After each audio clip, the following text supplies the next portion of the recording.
said. "I heard a window moved myself." "Does nothing strike you as strange about it, sir?"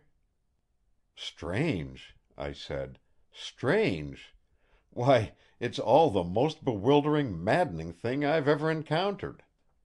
It is all so strange that one seems to wonder, and simply waits for what'll happen next. But what do you mean by strange?"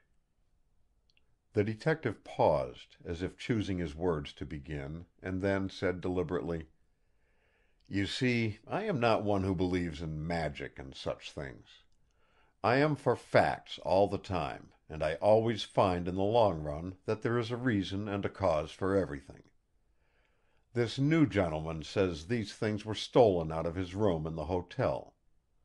The lamps, I take it from some things he has said, really belong to Mr. Trelawny. His daughter, the lady of the house, having left the room she usually occupies, sleeps that night on the ground floor. A window is heard to open and shut during the night. When we, who have been during the day trying to find a clue to the robbery, come to the house, we find the stolen goods in a room close to where she slept, and opening out of it." He stopped. I felt that same sense of pain and apprehension which I had experienced when he had spoken to me before, creeping, or rather rushing, over me again. I had to face the matter out, however.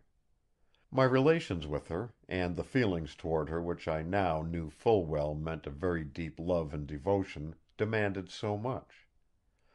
I said as calmly as I could, for I knew the keen eyes of the skilful investigator were on me: "And the inference?" He answered with the cool audacity of conviction: "The inference to me is that there was no robbery at all. The goods were taken by someone to this house, where they were received through a window on the ground floor.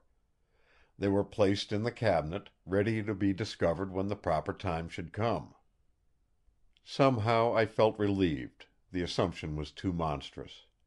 I did not want, however, my relief to be apparent, so I answered as gravely as I could: "And who do you suppose brought them to the house?"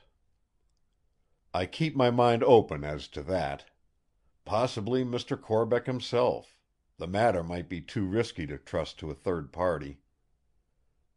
"Then the natural extension of your inference is that Mr. Corbeck is a liar and a fraud, and that he is in conspiracy with Miss Trelawny to deceive someone or other about those lamps."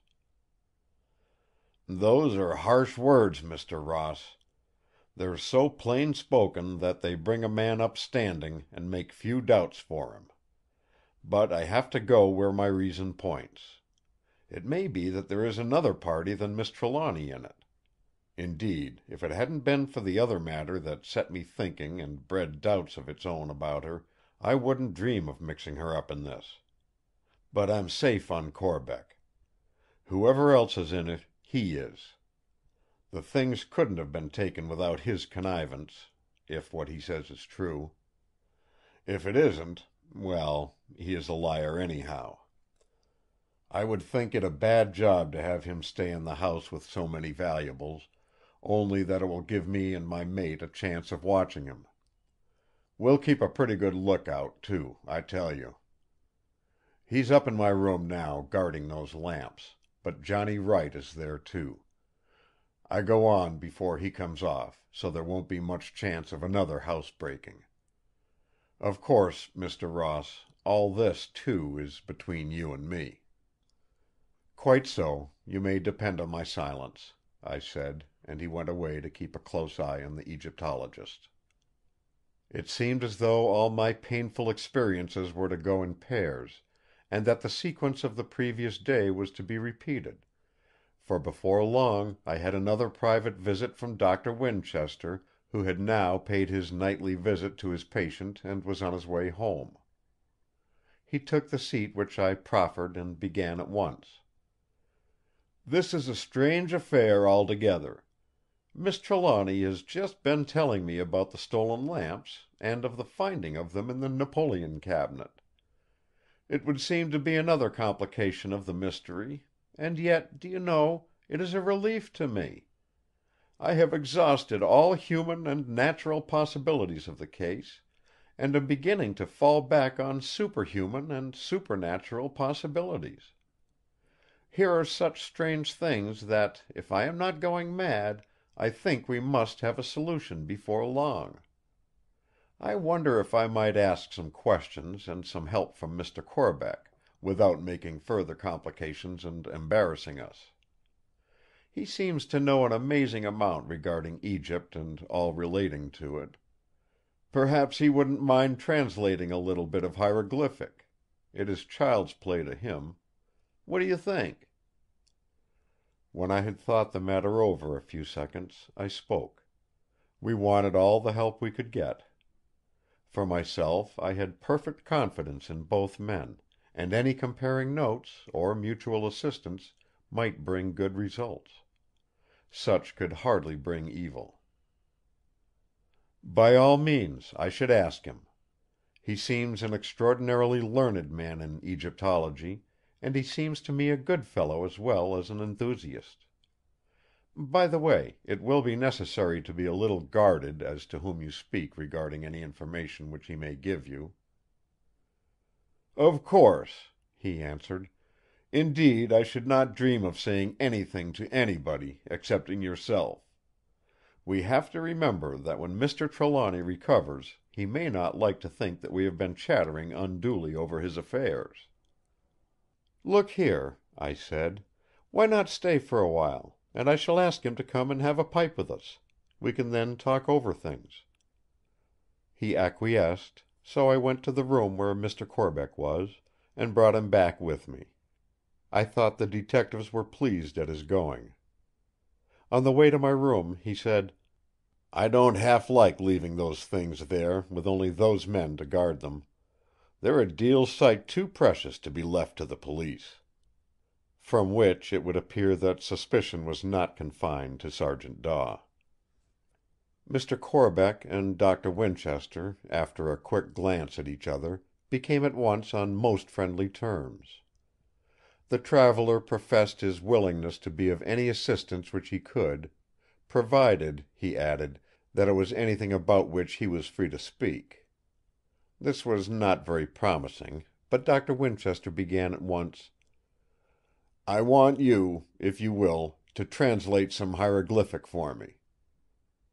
"Certainly, with the greatest pleasure, so far as I can. For I may tell you that hieroglyphic writing is not quite mastered yet, though we are getting at it. What is the inscription?" "There are two," he answered. "One of them I shall bring here." He went out, and returned in a minute with the mummy cat which he had that evening introduced to Silvio.